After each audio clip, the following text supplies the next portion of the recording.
দুনিয়ার ভিতরে যত মাখলুকাত আছে, মনে করেন কুকুর, আদৌ কি কোনো মুফতি বড় স্কলার কখনো কি ফতোয়া দিছে যে কুকুরের জন্য নির্দিষ্ট একটা কুকুরের সাথে বিবাহ করে তার সাথে যৌনাচার করা হালাল, অন্যথায় অন্য কারোর সাথে হারাম?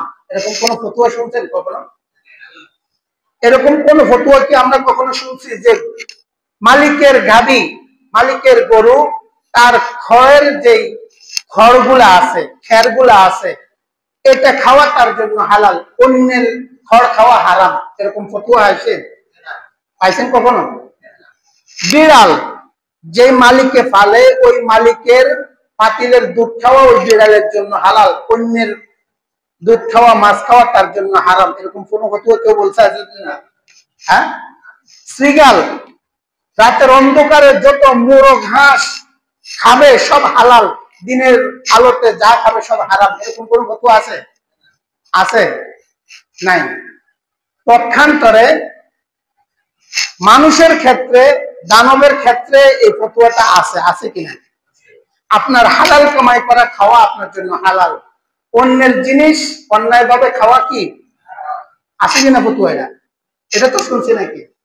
তাহলে এই দুই রকম হওয়ার কারণ, উদ্দেশ্য ওই যে, কারণ আল্লাহ তাআলা অন্য সকল মাখলুকাত গুলা সৃষ্টি করছে, দুনিয়াতে তারা নিজেরাও নাজ নিয়ামত ভোগ করবে, আর আল্লাহর যেই প্রধান আকর্ষণ যে মাখলুক মানব এবং দানব তাদের খেদমত করবে। বলেন সুবহানাল্লাহ।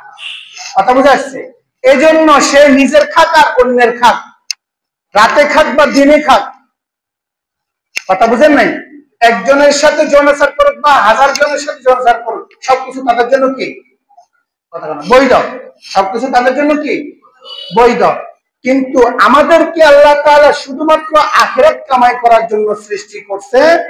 এই উদ্দেশ্য থেকে প্রতীয়মান যে আমরা আল্লাহর বিধিবিধান মানা আমাদের উপরে জরুরি, বিধিবিধান লঙ্ঘন করে এদিক সেদিক করা আমাদের জন্য পরিপূর্ণ হারাম।